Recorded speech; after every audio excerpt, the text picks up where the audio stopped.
যে একজন একটা কুরবানি দিল, এই কুরবানির মধ্যে 7 জন মিলে কুরবানি দিতে পারে। কথা বলেন। আমরা দেখা যায় 3 জন মিলে দিলাম, 3 জনের পক্ষ থেকে, আরো কিন্তু আপনার পক্ষ থেকে 4টি নাম আছে। কথা বলেন। আমরা ওইটা ছেড়ে দেই, ওইটা আর কারো পক্ষে দিতে চাই না। ভাই, আপনি সওয়াবের মর্মার্থ বুঝতেছেন না। যারা কবরবাসী হয়ে গিয়েছে তারা বুঝে 2টা রাকাত নামাজ পড়ার কত গুরুত্ব। কথা বলেন না কেন? রাসূলুল্লাহ সাল্লাল্লাহু আলাইহি ওয়াসাল্লাম বলছেন, তোমার মৃত পিতা মাতার পক্ষ থেকে, পূর্বপুরুষদের পক্ষ থেকেও তুমি কুরবানি করতে পারো, পক্ষ থেকে। এমনকি রাসূলুল্লাহ সাল্লাল্লাহু আলাইহি ওয়াসাল্লাম উম্মতের পক্ষ থেকেও কুরবানি করেছিলেন। সুবহানাল্লাহ বলবেন না? আমি আপনাদের প্রতি উদাত্ত আহ্বান করছি, যারা এই রকমের কুরবানি দেন, একটা গরুর মধ্যে মনে করেন 7 ভাগ আপনার, আপনি 5 জন মিলে দিলেন আর 2 ভাগ আছে, আপনারা বোর্ড বসে একটা সিদ্ধান্ত নেবেন, যেহেতু তোমার পক্ষ থেকে ওয়াজিব আদায় হয়ে গেছে, তাহলে আমাদের জন্য নফল আছে, তাহলে আমরা একটা কাজ করতে পারি। এই কাজটা হবে একজন উম্মত হিসাবে, রাসূলুল্লাহ সাল্লাল্লাহু আলাইহি ওয়াসাল্লাম যেহেতু উম্মতের পক্ষে কুরবানি দিয়েছেন, আমাদেরও দায়িত্ব রাসূলুল্লাহ সাল্লাল্লাহু আলাইহি ওয়াসাল্লামের ভালোবাসা নিয়ে রাসূলুল্লাহ সাল্লাল্লাহু আলাইহি ওয়াসাল্লামের পক্ষ থেকেও নফল কুরবানি করা। কথা বলেন না কেন? আমি আপনাদের প্রতি উদাত্ত আহ্বান করব, যাদের সুযোগ আছে তারা চেষ্টা করবেন প্রিয় নবীজি সাল্লাল্লাহু আলাইহি ওয়াসাল্লামের পক্ষ থেকে কুরবানি করার জন্য।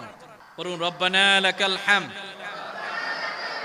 হামদান কাসীরান তাইয়িবান মুবারাকান ফীহি।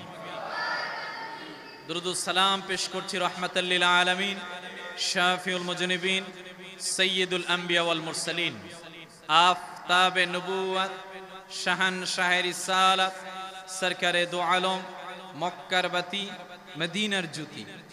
তাওরাতে যেই নবীজির নাম এসেছে আহিয়াত, জাবুরে যেই নবীজির নাম এসেছে মাহি, ইনজিলে যেই নবীজির নাম এসেছে আহমদ, কুরআনুল কারীমের মধ্যে যেই নবীজির নাম এসেছে মুহাম্মদ, পড়েন সাল্লাল্লাহু, সকলে পড়ুন জাযাল্লাহু আন্না সাইয়্যিদানা মুহাম্মাদান বিমা হুয়া আহলুহু।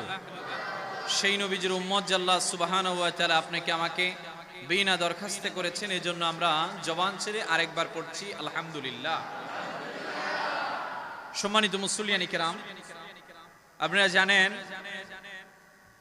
যে ইতোমধ্যেই আমরা অত্যন্ত গুরুত্বপূর্ণ একটি মাসকে অতিবাহিত করছি। মাসটির নাম পবিত্র জিলকাদ।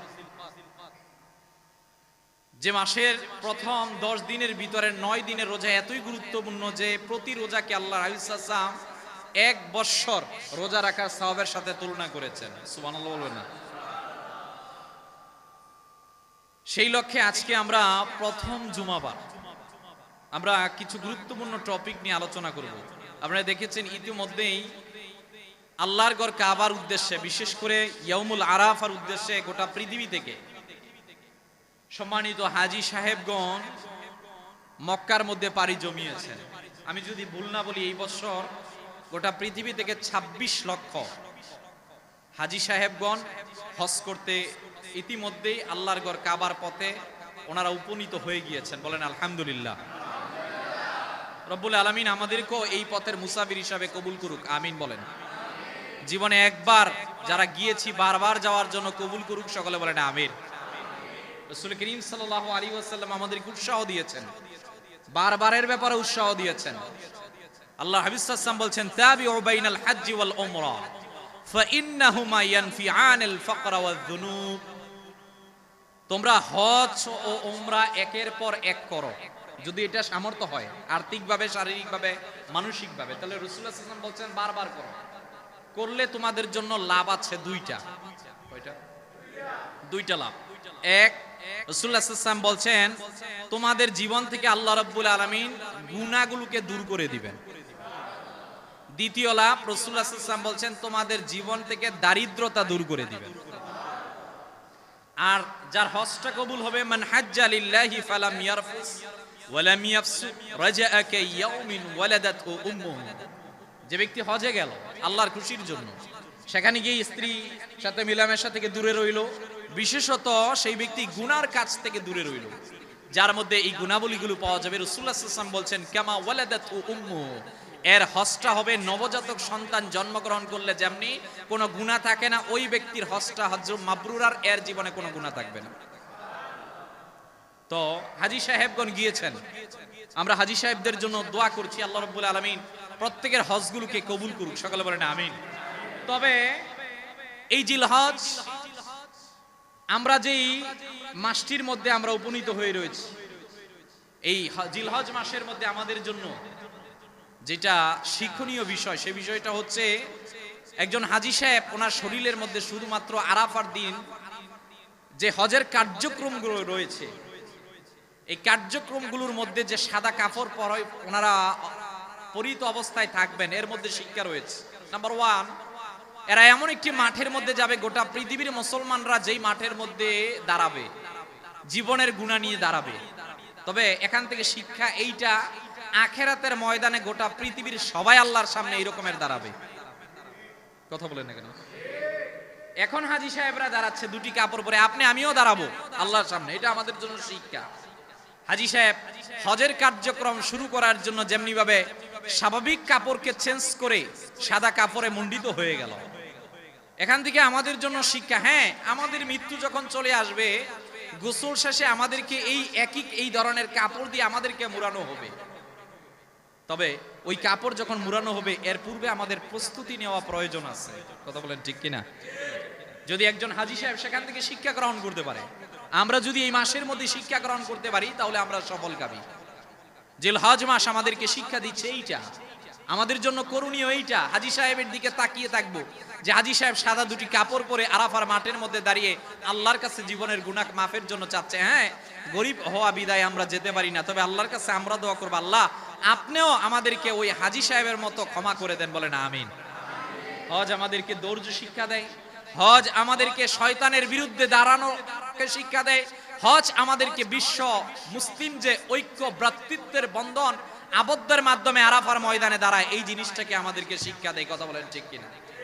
সম্মানিত উপস্থিতি, হজ সমাগত, ইয়াউমুল আরাফা সমাগত, এই সম্পূর্ণ সিস্টেমটাই আপনি পেলেন আমাদের বাবা হযরত ইব্রাহিম আলাইহিস সালাতু ওয়াস সালামের সন্তান হযরত ইসমাইল, স্ত্রী হযরতে হাজেরা, এই তিনজনের যৌথ সমন্বয় থেকে, বিশেষ করে রাসূল করিম সাল্লাল্লাহু আলাইহি সাল্লামের দেখানো পন্থার মাধ্যমে। কথা বলেন ঠিক কিনা? হযরত ইব্রাহিম আলাইহিস সালাতু ওয়াস সালাম আমাদের কাছে অত্যন্ত গুরুত্বপূর্ণ, তিনি মুসলিম জাহানের পিতা।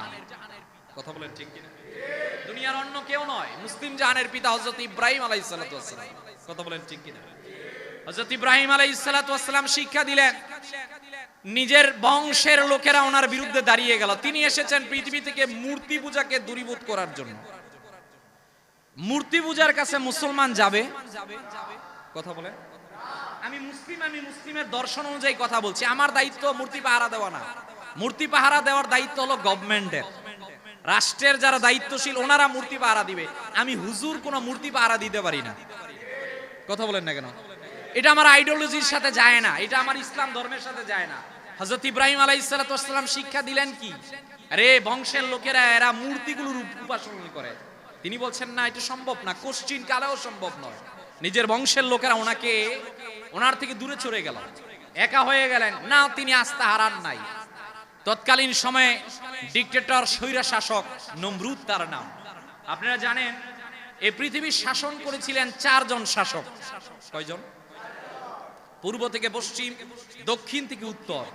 এর মধ্যে 2 জন ছিল মুসলমান, 2 জন ছিল কাফের। 2 জন মুসলমান, একজন বাদশা জুলকারনাইন, একজন হচ্ছেন হযরত সুলাইমান আলাইহিস সালাতু ওয়াস সালাম। আর 2 জন কাফের, এর মধ্যে একজন হলো বখতে-নসর আর একজন নমরুদ। হযরত ইব্রাহিম আলাইহিস সালাতু ওয়াস সালাম তো সাধারণ কারো সামনে এসে উপনীত হন নাই, তিনি এক ডিক্টেটর, স্বৈর শাসক নমরুদের সামনে উপনীত হলো। নমরুদ বাহাসের জন্য আহ্বান করলো, হযরত ইব্রাহিম আলাইহিস সালাতু ওয়াস সালাম বাহাসেও গেলেন।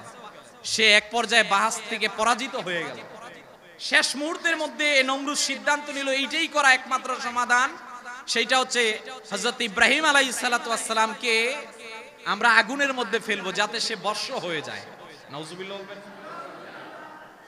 ইমাম ইবনে কাসির তাফসীর ইবনে কাসিরের মধ্যে উল্লেখ করলেন, হাজান নামক এক ব্যক্তি মিনজানিক, যেটা আমাদের দেশে চরক গাছ, এই রকমের একটা জিনিস তৈরি করার পর হযরত ইব্রাহিমকে এর মাধ্যমে আগুনের মধ্যে নিক্ষেপ করলো। ইবনে কাসির লিখলেন, একদিন নয়, 2 দিন নয়, 40টা দিন তিনি আগুনের মধ্যে রইলেন, কিন্তু আল্লাহর কি কুদরত, ওই আগুন হযরত ইব্রাহিমকে জ্বালাতে পারে? হযরত ইব্রাহিমকে জ্বালাতে পারে নাই। হযরত ইব্রাহিম আলাইহিস সালাতু ওয়াস সালাম বললেন, আল্লাহ তো আমাকে জানালেন কুল ইয়া নারু কুনি বারদাও ওয়া সালামান আলা ইব্রাহিম, এই ইব্রাহিমের জন্য নাতিশীতোষ্ণ হয়ে যাও, হয়ে গিয়েছে। হযরত মিকাইল এসে বলছেন, আপনি বলেন, আমি আকাশের বৃষ্টি নিয়ে প্রস্তুত আছি, আপনি বললেই আমি আপনার আগুনকে নিভিয়ে দিব। হযরত জিবরাইল বললেন, আপনি বলেন, বললেই আমি আপনাকে এখান থেকে রক্ষা করব। হযরত ইব্রাহিম আলাইহিস সালাতু ওয়াস সালাম আমাদেরকে শিক্ষা দিলেন, না, বিপদের মধ্যে কোনো ফেরেশতারও প্রয়োজন নাই, বিপদের মধ্যে দুনিয়ার কোনো আত্মীয় স্বজনের প্রয়োজন নাই, বিপদের মধ্যে পরিত্রাণ পাওয়ার জন্য দুনিয়ার কারো কাছে যাওয়ার জন্য দরকার নাই। হাসবুনাল্লাহ, আপনি যখন হাসবুনাল্লাহ আল্লাহর উপর নির্ভরশীল হয়ে যাবেন, আমার রব যত বড় বিপদ হোক তা থেকে আপনাকে উদ্ধার করবে। কথা বলেন ঠিক কিনা? হযরত মিকাইল বললেন না, হযরত জিবরাইল বললেন না, হযরত ইব্রাহিম আলাইহিস সালাতু ওয়াস সালাম বলছেন, আমি আগুনে পড়ছি মিকাইলের জন্য নয়, জিবরাইলের জন্য নয়, দুনিয়ার কারো খুশির জন্য নয়। সুতরাং যেই রবের জন্য আগুনে পড়ছি ওই রবই আমাকে উদ্ধার করবেন। কথা বলেন ঠিক কিনা? ঠিকই আল্লাহ উদ্ধার করলেন। হযরত ইব্রাহিম শিক্ষা দিলেন হাসবুনাল্লাহ। বিপদে পড়ে মুসলিমদের অ্যাটম বোমের নাম হচ্ছে এই তাসমিয়া। বিপদে পড়ে মুসলিমের কাছে সবচেয়ে বড় দৌলতের নাম হচ্ছে আমার জন্য যথেষ্ট একজন। আওয়াজ দিয়ে বলেন, তিনি কে? আসতে বলবেন না, তিনি কে? হযরত ইব্রাহিম আলাইহিস সালাতু ওয়াস সালাম মূর্তি পূজা থেকে দূরে সরে গেলেন, জাতি থেকে আলাদা হয়ে গেলেন। এরে ব্যাবেল থেকে কেনান, গোটা এই আরবের পর্যন্ত ইতিহাস আপনারা পড়েন, জানেন বিদায় আমি বলছি না। আল্লাহ রাব্বুল আলামিন ওনাকে পরীক্ষা করলেন যে তুমি বলেছো ইন্নী ওয়াজ্জাহতু ওয়াজহিয়া লিল্লাযী ফাতারাস সামাওয়াতি ওয়াল আরদ, তুমি বলেছো একমাত্র আমার দিকে ফিরে আসছো, তাহলে তুমি পরীক্ষা দাও। আপনারা জানেন হযরত ইসমাঈল আলাইহিস সালাতু ওয়াস সালামকে আল্লাহ বৃদ্ধ বয়সে দিলেন। শেষে আল্লাহ রাব্বুল আলামিন চাইলেন তোমার এই সন্তানকে জবে করো। শেষে আল্লাহ রাব্বুল আলামিন বলেন সন্তানকে বিরামহীন মক্কার মধ্যে রেখে আসো। যখন চলে আসবেন মক্কার মধ্যে কিছু খেজুর আর পানি রেখে হযরত হাজরা বললেন, আপনি যে রেখে যাচ্ছেন আমাদেরকে কার কাছে রেখে যাচ্ছেন? আমাদেরকে কে দেখবেন? যদি বলেন আল্লাহর আদেশ তাহলে কোনো কথা নাই। হযরত ইব্রাহিম বলছেন, হ্যাঁ আমার আল্লাহরই আদেশ। সুবহানাল্লাহ বলবেন না? চলেও আসলেন, ঠিক খেজুর আর পানি শেষ। হযরত হাজরা দেখলেন এই সন্তান ইসমাইল কান্না করছেন। এই কান্না থামানোর জন্য তিনি সাফা থেকে মারওয়া, মারওয়া থেকে সাফা দৌড়াদৌড়ি করলেন। হায় হায়, কোথাও পানি নাই। অবশেষে ফেরেশতা এসে দেখিয়ে দিলেন যে পায়ের নিচে পানি। আল্লাহ তাআলার আদেশে ওই ফেরেশতা এসে ইশারা করলেন যে এখান থেকে পানি উৎপন্ন, তুমি তাকিয়ে দেখো। সুবহানাল্লাহ বলবেন না? হযরত হাজরা বললেন, জামজাম, থেমে যাও, থেমে যাও, আপনি সেই জমজমের পানি খান। ইবনে কাসির লিখছেন হযরত হাজরা যদি না বলতেন জামজাম থেমে যাও, তাহলে কিয়ামত পর্যন্ত এই পানি বিস্তীর্ণ হয়ে যেত। তিনি বলার কারণে এই পানি থেমে গিয়েছে। আজকেও পানি খায়, এজন্য জমজম এটা জান্নাতি পানি। সুবহানাল্লাহ বলবেন না? হযরত হাজরা সাফা থেকে মারওয়া, মারওয়া থেকে সাফা আসলেন। একজন হাজী যখন উমরা করতে যায়, হজ করতে যায়, এর জন্য আবশ্যক সাফা মারওয়া দৌড়াদৌড়ি করা। হযরত হাজরা, আরে মিনা, মুজদালিফা, আরেফা, এগুলো হযরত ইব্রাহিম আলাইহিস সালাতু ওয়াস সালামের জামানা থেকে হয়ে আসতে আসতে নবীজি সাল্লাল্লাহু আলাইহি ওয়াসাল্লাম সাহাবায়ে কেরামদেরকে দেখালেন এই হজের 5 দিনের ওই 9টা কার্যক্রম, এই জায়গার মধ্যে এই কাজ করার নাম হজ। আর চূড়ান্ত হজ হচ্ছে আরাফায় দাঁড়ানো। আর আরাফা এমন একটা সময় যেই সময়ের মধ্যে আল্লাহ গণহারে বান্দাদেরকে ক্ষমা করে দেন। সম্মানিত উপস্থিতি, তাহলে আমরা জানছি হজ, আমরা জানছি কুরবানি, এই সবগুলো বিধান মুসলিম জাহানের পিতা হযরত ইব্রাহিম থেকে। আপনারা দেখবেন ইসরায়েলের প্রধানমন্ত্রী নেতানিয়াহু বারবার একটা কথা বলে যে আমরা একটা আব্রাহাম চুক্তি করতে চাই। এই আব্রাহাম চুক্তি কি? সে বলতে চাচ্ছে যে বর্তমান পৃথিবীর মধ্যে মুসলমান, খ্রিস্টান, জুয়ুস, ইহুদি, এই 3টা ধর্ম যে আছে, এই 3টা ধর্মের মূল হযরত ইব্রাহিম আলাইহিস সালাম। কথা ঠিক? এরা চাচ্ছে যে তাহলে এই 3টা ধর্মের বৈপরীত্য দূর করে একটা হয়ে যেতে। নাউজুবিল্লাহ বলবেন না? মানে কি? আপনি মুসলমান, আপনি মূর্তি পূজার কাছে যাবেন। আপনি মুসলমান, আপনি ট্রিনিটি, 3 খোদায় বিশ্বাসী হবেন। আপনি মুসলমান, আপনি হযরত ওজাইরকে আল্লাহর বেটা বলে স্বীকৃতি দিবেন। আমার আল্লাহ বলছেন এই রকমের কোন স্বীকৃতি দেওয়ার সুযোগ নাই। কুল হুয়াল্লাহু আহাদ। এই পৃথিবীর মধ্যে আব্রাহাম চুক্তি হোক, যেই চুক্তি হোক না কেন, এজ এ মুসলমান কখনো ট্রিনিটি, 3 খোদায় বিশ্বাসী হতে পারে না। কখনো সে আল্লাহ ব্যতীত কোন খোদায় বিশ্বাসী হতে পারে না। কথা বলেন ঠিক কিনা? সুতরাং আব্রাহাম নীতি এটা ডাস্টবিন, এটা মুসলিমদের নীতি না। কথা বলেন না কেন? ওইটা ওদের স্বার্থের নীতি, এটা মুসলিমদেরকে দমন করার নীতি, ওইটা গ্রেট ইসরায়েল প্রতিষ্ঠার নীতি। এটা মুসলিমদের এখানে কোনো স্বার্থ নেই। বড় কথা এইটা, যেখানে শিরক হবে সেখানে মুসলমান থাকতে পারে। কথা বলেন, মুসলমান থাকতে পারে। রাসূলুল্লাহ সাল্লাল্লাহু আলাইহি সাল্লাম এইবার তিনি জীবনের শেষ বারের মতো যে হজ করেছিলেন, আল্লাহ হাবিব সাল্লাল্লাহু আলাইহি সাল্লামের জীবনে এই বিদায় হজ দুইবার উমরার কথা পাওয়া যায়। আল্লাহর হাবিব সাল্লাল্লাহু আলাইহি সাল্লাম শেষবার, দ্যাট মিন্স বিদায় হজ্জের সময় তিনি যখন আরাফার মাঠের মধ্যে দাঁড়ালেন, সে আরাফার মাঠের মধ্যে আল্লাহর হাবিব সাল্লাল্লাহু আলাইহি সাল্লাম দাঁড়ালেন, যেটা আজও গোটা পৃথিবীর মানুষদের কাছে কালজয়ী এক স্মরণীয় ঘটনা। সোয়া লক্ষ সাহাবায়ে কেরামদের সম্মুখে রাসূলুল্লাহ সাল্লাল্লাহু আলাইহি ওয়াসাল্লাম দাঁড়ানো। আল্লাহ রাব্বুল আলামিন নাজিল করলেন, আল ইয়াউমা আকমালতু লাকুম দীনাকুম ওয়া আতমামতু আলাইকুম নি'মাতি ওয়া রাদিতু লাকুমুল ইসলাম দীনা। আপনি আরাফা দেখছেন, এটা সাধারণ নয়। আজকে থেকে 1500 বছর আগে এই আরাফার দিবসের মধ্যে আল্লাহ রাব্বুল আলামিন ইসলাম ধর্মকে পরিপূর্ণ করে দিয়েছিলেন। বলেন সুবহানাল্লাহ। আমার ভাইরা, আমার বন্ধুরা, কাবুল আহবার নামক এক ইহুদি, তিনি একদিন সাইয়েদনা ওমর ফারুক রাদিয়াল্লাহু তাআলা আনহুর কাছে আসলেন।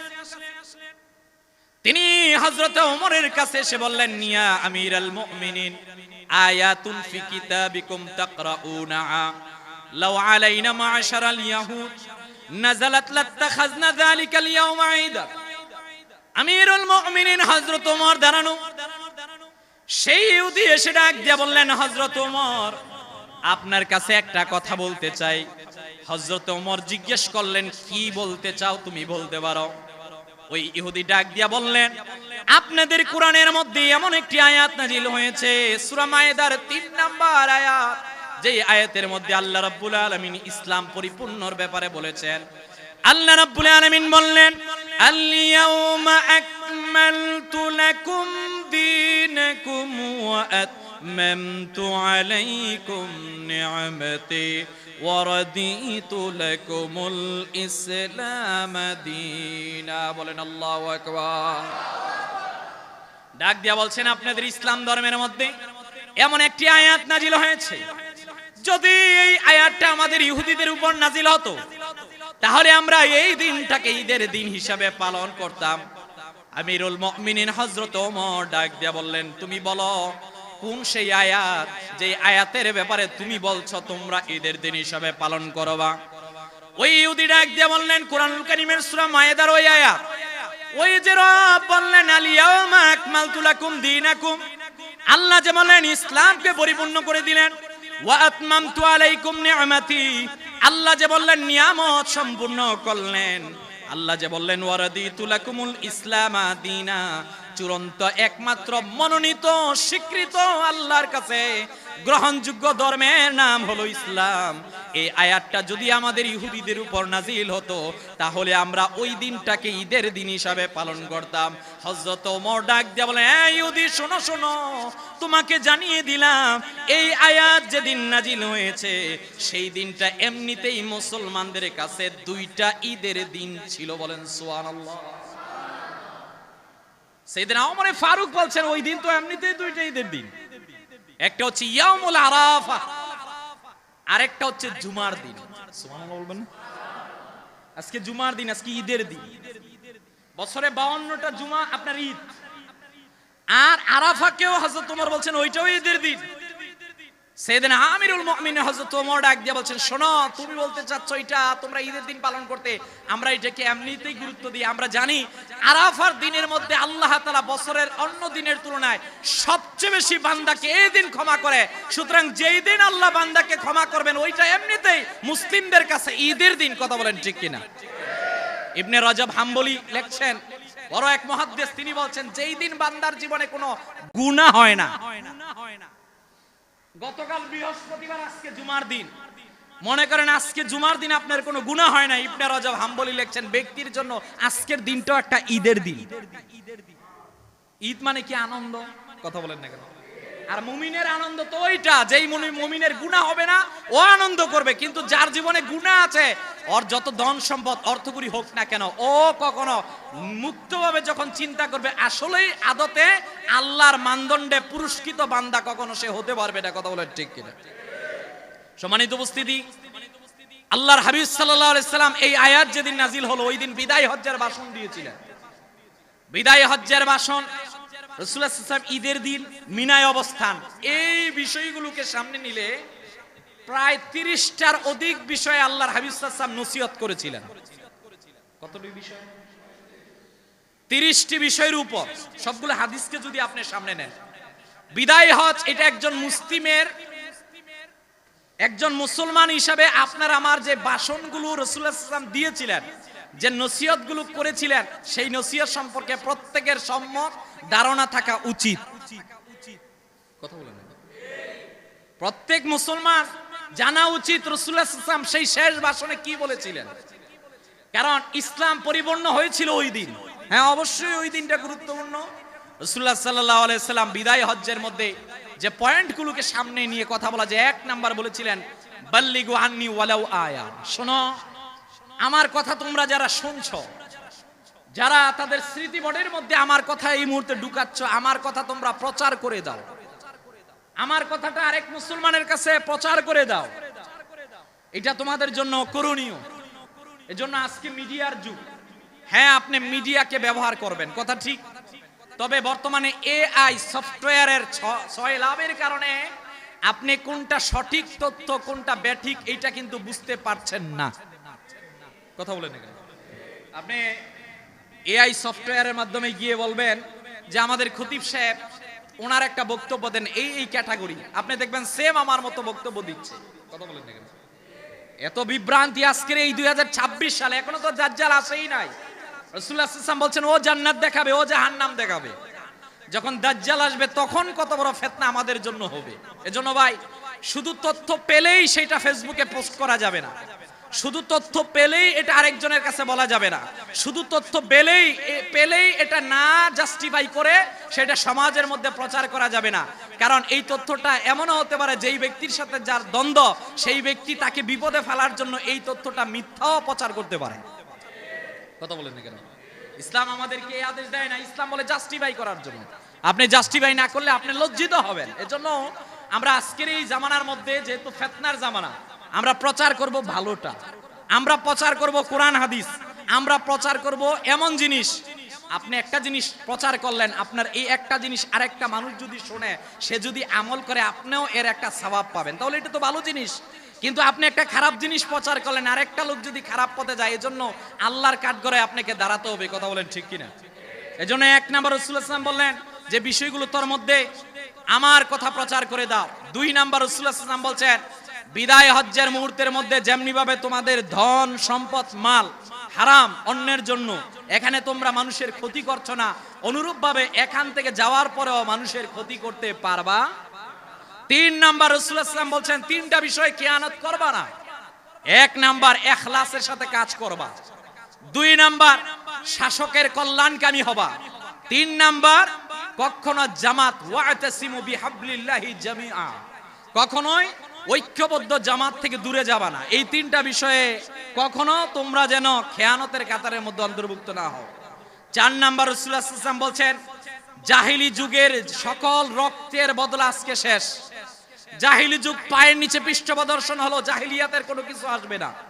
এর পরবর্তী রাসূলুল্লাহ সাল্লাল্লাহু আলাইহি ওয়াসাল্লাম বলছেন আজকে সুদকে রহিত করে দেওয়া হলো, আজকের পর থেকে সুদের কোনো কিছু আসবে না। এমনকি আমার চাচা হযরতে আব্বাস, উনি যে সুদের সঙ্গে যুক্ত ছিলেন, সব রহিত, কাউকে সুদের টাকা দিতে হবে না। রাসূলুল্লাহ সাল্লাল্লাহু আলাইহি ওয়াসাল্লাম এরপর বললেন তোমরা নারীদের বিষয়ে আল্লাহকে ভয় করবা, নারীর অবমূল্যায়ন করবা না, নারীকে মর্যাদা দিবা।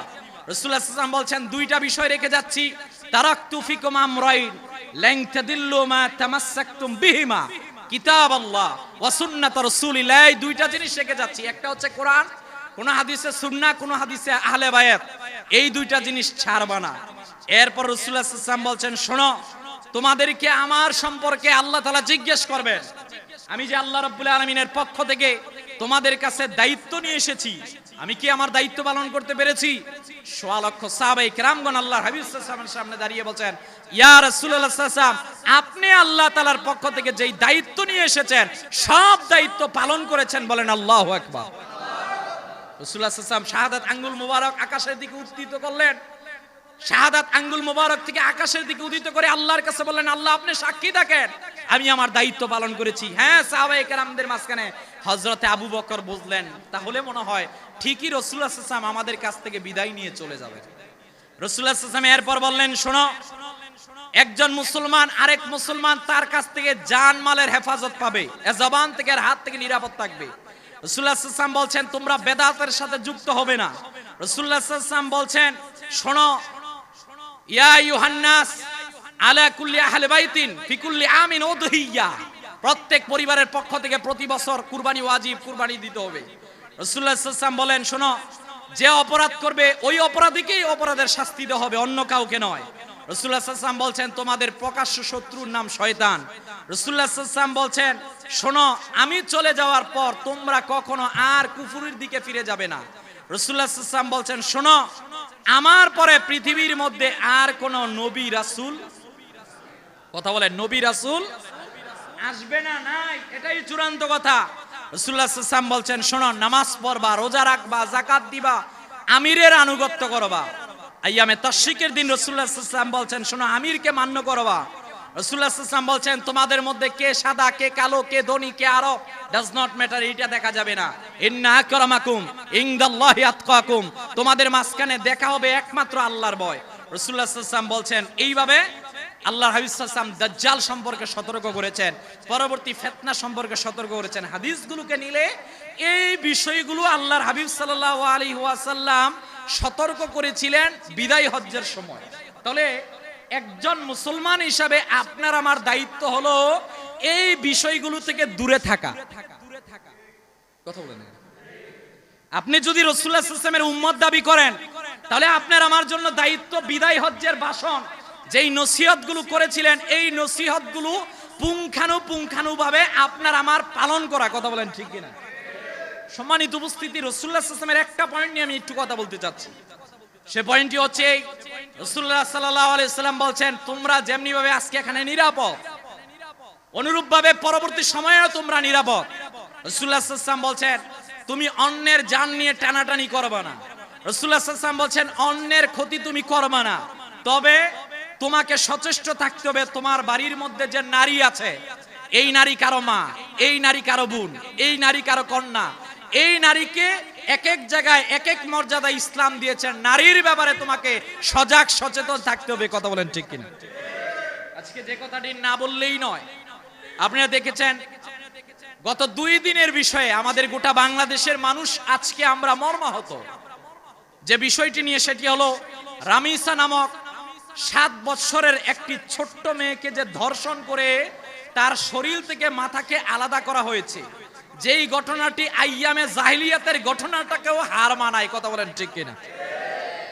আল্লাহ রাব্বুল আলামিন বললেন, ওয়ালা তাকরাবুজ জিনা ইন্নাহু কানা ফাহিশাতান ওয়া সাআ সাবিলা। আল্লাহ বলেন, এই তোমরা জিনার কাছে, ব্যভিচারের কাছেও যাবা না। যে এই জিনার কাছে যাবা না, এটা অশ্লীল কাজ, এইটা খারাপ কাজ।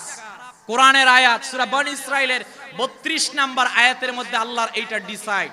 সম্মানিত উপস্থিতি, আজকে আপনারা দেখেছেন যে আমাদের দেশের মধ্যে আমরা কেমন জানি হয়ে যাচ্ছি, কেমন আমরা প্রতিবাদের ভাষাটাও হারিয়ে ফেলেছি। কথা বলেন না কেন? অথচ সমাজে যদি একটা জেনা হয়, একটা ব্যভিচার হয়, এই সমাজে জেনা ব্যভিচারটা এটা হলো বিস্ফোরার মতো। আপনি যদি এইটাকে এখনই স্টপ না করেন, এখনই এইটাকে বন্ধ না করেন, তাহলে এই সমাজের মধ্যে গজব নাজিল করবেন একজন। আওয়াজ দিয়ে বলেন, তিনি কে? আসতে বলবেন না, তিনি কে? এটা কি শুধু আমরা প্রতিবাদের মধ্যেই থাকবো কেন? আমার এই ছোট্ট বোন রামিসার দিকে আপনি তাকান। এর পূর্বে সেই আসিয়া থেকে রামিসা, প্রত্যেক ছোট্ট ছোট্ট বাচ্চাদের দিকে তাকান, ওই নরপিশাচদের দিকে তাকান যারা এই রকমের ব্যভিচারের সাথে যুক্ত হয়। আপনি আমি শুধুমাত্র ঘটনা সংগঠিত হওয়ার মধ্যে, যেদিন সংগঠিত হবে ওই দিনই শুধু প্রতিবাদ, এরপরে আবার ইস্যু আসলে সেইটা ভুলে যায়। কেন আপনি আমি কয়েকদিন মিডিয়ার মধ্যে এই রকমের ছয়লাভ করে দিব এই বিষয়টা নিয়ে পরে আবার ভুলে যাব না। এখানে নিশ্চয়ই ঘটনা আছে, আমাদের বাঙালির মধ্যে আবেগ আছে। আমরা কিন্তু গুজবলা, আমরা কিন্তু হুজুকে না, আমরা আর আবেগে পড়তে চাই না, আর গুজবে পড়তে চাই না, আর হুজুকে পড়তে চাই না। ইংরেজদের সেই 2000 এই ইংরেজরা যেই নীতি আমাদের সংবিধানের মধ্যে অনেক পূর্বে দিয়েছিল, ওই নীতি আর আমরা চাই না। এখন চাই কার্যকরিতা। যদি কেউ দর্শক হয় তাকে প্রকাশ্যভাবে দ্রুত গতিতে শাস্তি দিতে হবে। কথা বলেন ঠিক কিনা? আপনি শুধু কয়েকদিন প্রতিবাদ জানাবেন শেষ? আপনার আমার দায় সারা শেষ না। আইনের ফাঁক আছে, কথা বলেন না কেন? রায়ের ফাঁক আছে, দুলাভাইয়ের রায় আছে, দুলাভাইয়ের লবিং আছে। আমরা আমাদের মাননীয় প্রধানমন্ত্রী, তিনি তৃণমূলের দুঃখ কষ্ট বুঝেন। 3 মাস দায়িত্ব নেওয়ার পর তিনি তৃণমূল কি চায় ওইটা তিনি বুঝতে পারেন। এইটা আমরা এতদিন উপলব্ধি করতে পেরেছি। তিনি গতকাল এই রামিসার বাড়িতে গিয়ে দেখেছেন আমরা আমাদের প্রধানমন্ত্রীর কাছে দ্ব্যর্থহীন কণ্ঠে এইটা চাই। এখন শুধুমাত্র দেখার মধ্যে সীমাবদ্ধ নয়, এখন শুধুমাত্র সোশ্যাল মিডিয়ায় বিচার চাওয়ার মধ্যেই সীমাবদ্ধ নয়। যেহেতু দর্শক স্বীকার করেছে, সে দর্শন করেছে, আমরা চাই খুব দ্রুত এই রায় বাস্তবায়ন করা হোক কোর্টের মধ্যে। এই রায়কে বাইতুল মুকাররমের প্রকাশ্য, বাইতুল মুকাররমের মসজিদের সামনে তার গলাকে আলাদা করা হোক, কিংবা ফাঁসি দেওয়া হোক। এইটা মিডিয়ার মাধ্যমে প্রচার করা হোক, যাতে পরবর্তীতে আর কেউ এই রকমের জেনা করতে দুঃসাহস না পায়। কথা বলেন ঠিক কিনা? আপনি শুধু, আমরা শুধু প্রতিবাদ জানাবো হয়ে যায়। কথা বলেন না কেন?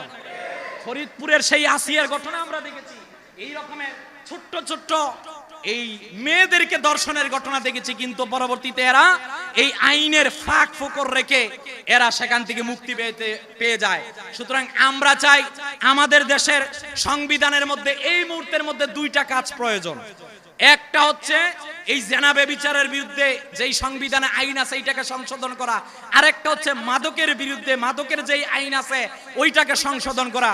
যদি ডিজিটাল আইনকে সংশোধন করা যায় তাহলে জেনা ব্যভিচার আর মাদকের আইনকে কেন সংশোধন করা যাবে না? কথা বলেন ঠিক কিনা? সেই সংবিধান, যেই সংবিধানের কারণে আমার নীতি নৈতিকতা পরিবর্তন হচ্ছে না, ওই সংবিধান দিয়ে আমি কি করব?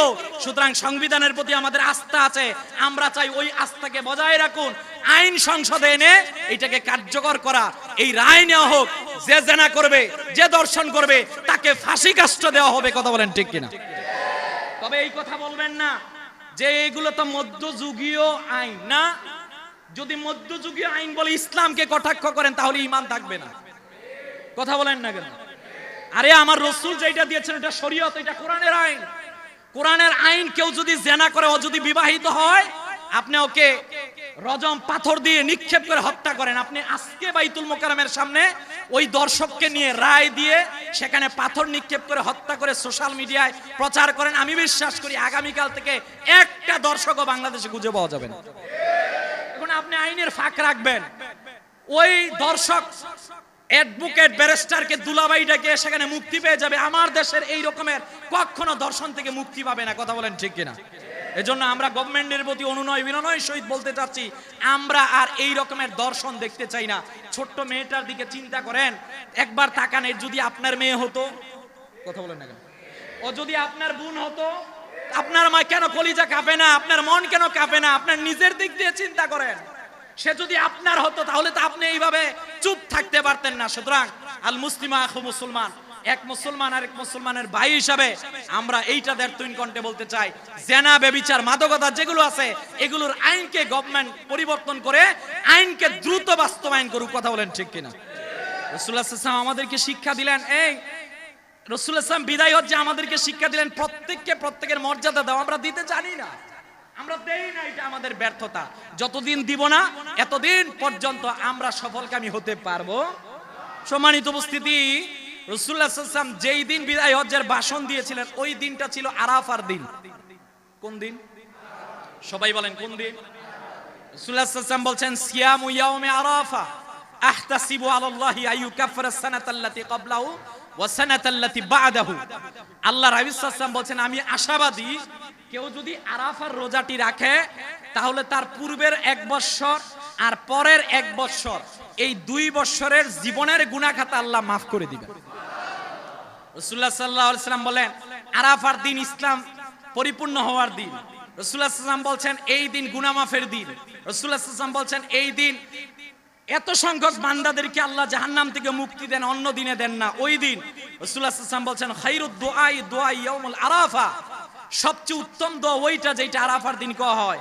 রাসূলুল্লাহ সাল্লাল্লাহু আলাইহি ওয়াসাল্লাম বলছেন এই আরাফার দিনের মধ্যে বান্দা তার আত্মশুদ্ধি করবে। রাসূল শিক্ষা দিলেন লা ইলাহা ইল্লা আনতা সুবহান লা ইলাহা ইল্লাল্লাহু ওয়াহদাহু লা শারীকা লাহু লাহুল মুলকু ওয়া লাহুল হামদু ওয়া হুয়া আলা কুল্লি শাইইন কাদির। এই দোয়া এই আরাফার দিবসের মধ্যে পড়ো। তুমি যদি হাজীদের মতো এই দিন ক্ষমা চেতে পারো তাহলে আল্লাহ রাব্বুল আলামিন তোমার জীবনের গুনাহ খাতা maaf করে দিবেন। সম্মানিত উপস্থিতি, তাহলে আরাফার দিন আমাদের সম্মুখে আসতেছে, আমরা ওই আরাফার দিনটাকে গুরুত্ব দিব তো ইনশাআল্লাহ? সবাই বলেন ইনশাআল্লাহ। আরাফার রোজা রাখলে 2 বছরের সওয়াব। কথা বলেন না কেন? তবে এখানে একটা বিতর্ক আছে কোন দিন রাখবেন, যেহেতু আপনি বাংলাদেশের অধিবাসী, বাংলাদেশের চাঁদ অনুযায়ী রাখতে হবে। কথা বলেন না কেন? আমরা আপনাকে উদ্বুদ্ধ করব, যেহেতু জিলহজের প্রতিদিন রোজার সওয়াব 1 বছরের সওয়াব, সুতরাং প্রতিদিন রাখেন। তবে বাংলাদেশের ভূখণ্ড অনুযায়ী যেইটা হবে, আপনার দেশে ঈদ হচ্ছে বৃহস্পতিবার বুধবারের রোজা। কথা বলেন না কেন? উদ্বুদ্ধ করছি মঙ্গল বুধ 2 দিন রাখেন, তাহলে বিতর্ক থেকে আপনি দূরে গেলেন, তাহলে সওয়াব পেয়ে গেলেন। তবে কথা মূল এইটা, আপনাকে আরাফার রোজা রাখতে হবে ইনশাআল্লাহ, বলবেন না? রাসূলুল্লাহ সাল্লাল্লাহু আলাইহি ওয়াসাল্লাম এরপর বললেন তাকবীরে তাশরিকের আমল। জিলহজ মাসের 9 তারিখ ফজর থেকে 13 তারিখ আসর, মোট 23 ওয়াক্ত ফরজ নামাজের পর যে হযরত ইব্রাহিম ইসমাইল এই 2 জনের কুরবানি আল্লাহ কবুল করলেন। আল্লাহ হযরত জিবরাইলকে বললেন যাও জান্নাত থেকে দুম্বা নিয়ে যাও। সুবহানাল্লাহ। আসমান থেকে তিনি বললেন আল্লাহু আকবার আল্লাহু আকবার। হযরত ইব্রাহিম আলাইহিস সালাতু ওয়াস সালাম বুঝলেন হযরত জিবরাইল আসতেছে, তিনি বললেন লা ইলাহা ইল্লাল্লাহু আল্লাহু আকবার। হযরত ইসমাইল বলেন আল্লাহু আকবার ওয়ালিল্লাহিল হামদ।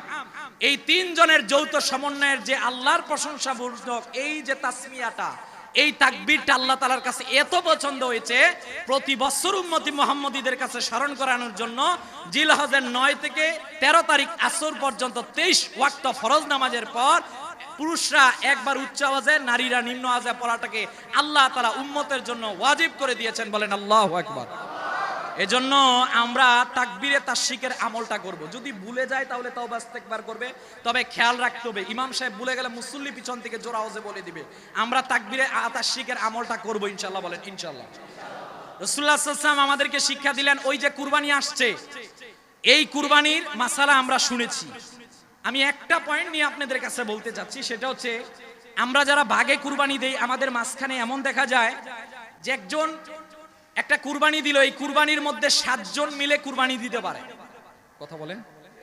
আমরা দেখা যায় 3 জন মিলে দিলাম, 3 জনের পক্ষ থেকে আরো কিন্তু আপনার পক্ষ থেকে 4টি নাম আছে। কথা বলেন। আমরা ওইটা ছেড়ে দেই, ওইটা আর কারো পক্ষে দিতে চাই না। ভাই, আপনি সওয়াবের মর্মার্থ বুঝতেছেন না। যারা কবরবাসী হয়ে গিয়েছে তারা বুঝে 2টা রাকাত নামাজ পড়ার কত গুরুত্ব। কথা বলেন না কেন? রাসূলুল্লাহ সাল্লাল্লাহু আলাইহি ওয়াসাল্লাম বলছেন তোমার মৃত পিতামাতার পক্ষ থেকে, পূর্বপুরুষদের পক্ষ থেকেও তুমি কুরবানি করতে পারো, পক্ষ থেকে। এমনকি রাসূলুল্লাহ সাল্লাল্লাহু আলাইহি ওয়াসাল্লাম উম্মতের পক্ষ থেকেও কুরবানি করেছিলেন। সুবহানাল্লাহ বলবেন না? আমি আপনাদের প্রতি উদাত্ত আহ্বান করছি, যারা এই রকমের কুরবানি দেন, একটা গরুর মধ্যে মনে করেন 7 ভাগ আপনার, আপনি 5 জন মিলে দিলেন আর 2 ভাগ আছে, আপনারা বোর্ড বসে একটা সিদ্ধান্ত নেবেন, যেহেতু তোমার পক্ষ থেকে ওয়াজিব আদায় হয়ে গেছে, তাহলে আমাদের জন্য নফল আছে, তাহলে আমরা একটা কাজ করতে পারি। এই কাজটা হবে একজন উম্মত হিসাবে, রাসূলুল্লাহ সাল্লাল্লাহু আলাইহি ওয়াসাল্লাম যেহেতু উম্মতের পক্ষে কুরবানি দিয়েছেন, আমাদেরও দায়িত্ব রাসূলুল্লাহ সাল্লাল্লাহু আলাইহি ওয়াসাল্লামের ভালোবাসা নিয়ে রাসূলুল্লাহ সাল্লাল্লাহু আলাইহি ওয়াসাল্লামের পক্ষ থেকেও নফল কুরবানি করা। কথা বলেন না কেন? আমি আপনাদের প্রতি উদাত্ত আহ্বান করব, যাদের সুযোগ আছে তারা চেষ্টা করবেন প্রিয় নবীজি সাল্লাল্লাহু আলাইহি ওয়াসাল্লামের পক্ষ থেকে কুরবানি করার জন্য। ইনশাআল্লাহ বলবেন। আর মৃত মা বাবা পূর্বপুরুষ যারা আছে এদের ইসালে সওয়াবের জন্য কুরবানি করবেন, এটা নফল হবে, কিন্তু আপনি জানেন না সওয়াবটা ওনারা কবর থেকে পাবে। সুবহানাল্লাহ বলবেন না? আমরা এই বিষয়টা হেলায় খেলায় তামাশার মধ্যে কাটাবো না, অংশ ছেড়ে দিব না, অংশটাকে কাজে লাগাবো। ওইটা আমার মার পক্ষ থেকে, মৃত মার, মৃত বাবা, মৃত যারা আছে এদের পক্ষ থেকে, জীবিত তো দিতে পারবেন, কোনো সমস্যা নাই। তবে প্রত্যেকে চেষ্টা করবেন, যারা অনেকগুলো কুরবানি দেন, 1টা 2টা অনেকগুলো ভাগ থাকে, এরা প্রত্যেকেই চেষ্টা করবেন রাসূল করিম সাল্লাল্লাহু আলাইহি ওয়াসাল্লামের পক্ষ থেকে কুরবানি দেওয়ার জন্য। ইনশাআল্লাহ বলবেন না? আর আওয়াজ দিয়ে বলেন ইনশাআল্লাহ। আরেকটা কাজ আমরা এই যে নাম লিপিবদ্ধ করে এটা করবেন।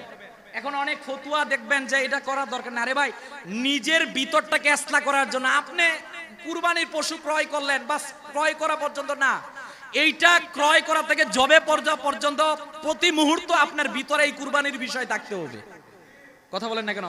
এটা স্বচ্ছতা থাকতে হবে। এজন্য পারিবারিক বোর্ড নিয়ে বসে আপনি সিদ্ধান্ত নেন, যে কয়জন লিখে রাখেন ইমাম সাহেবকে দেওয়াটা ততটা বাধ্যতামূলক নয়, তবে আপনার মনস্থির করা, আপনার লেখাটা এটা আপনার জন্য আবশ্যক। এরপর আমরা কুরবানির বিভিন্ন মাসালা আমরা গত সপ্তাহে প্রত্যেকেই শুনেছি। আরেকটা মাসালা সেটা হচ্ছে কুরবানির চামড়ার খাত। দেখুন, কুরবানির যে চামড়া আছে, কুরবানির যে গোশত আছে, কুরবানির যা কিছু আছে, কোনো একটা অংশ বিক্রি করা জায়েজ?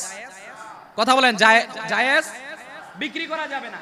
তাহলে আমরা যে চামড়া বিক্রি করি, হ্যাঁ চামড়া বিক্রি করি, চামড়াটা তো আর আমরা খাই না।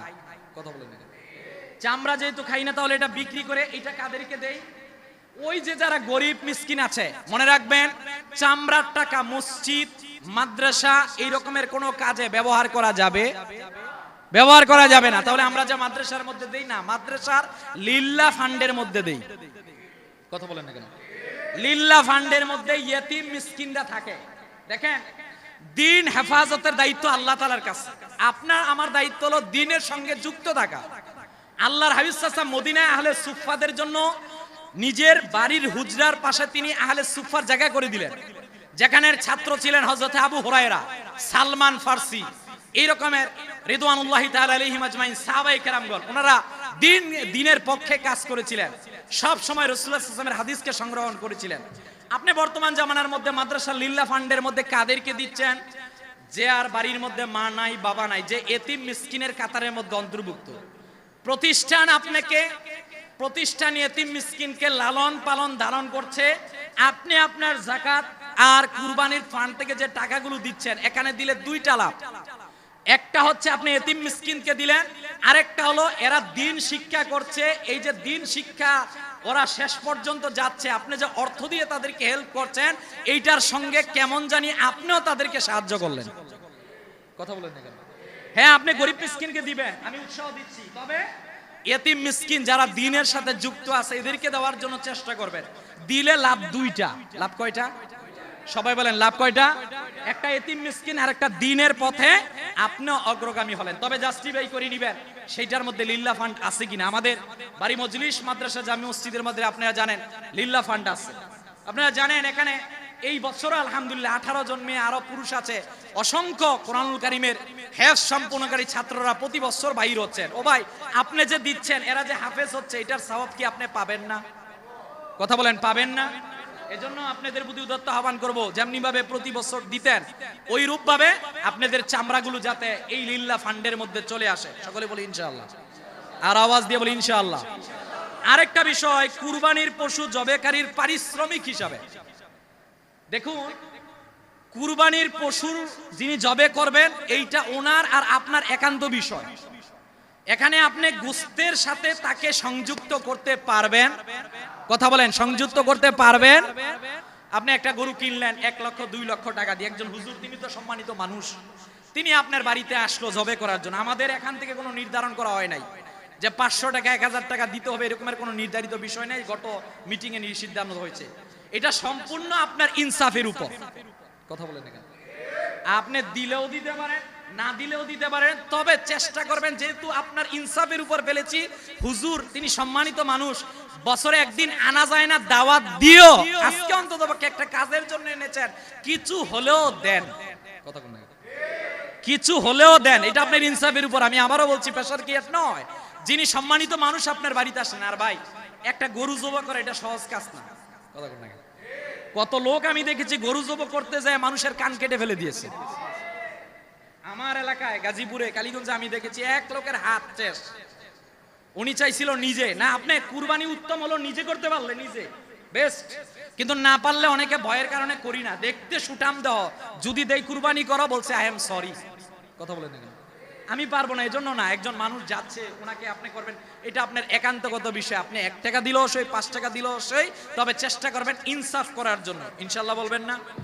সম্মানিত উপস্থিতি, আগামী বৃহস্পতিবার আমাদের বাংলাদেশের মধ্যে পবিত্র ঈদুল আযহা উদযাপিত হবে।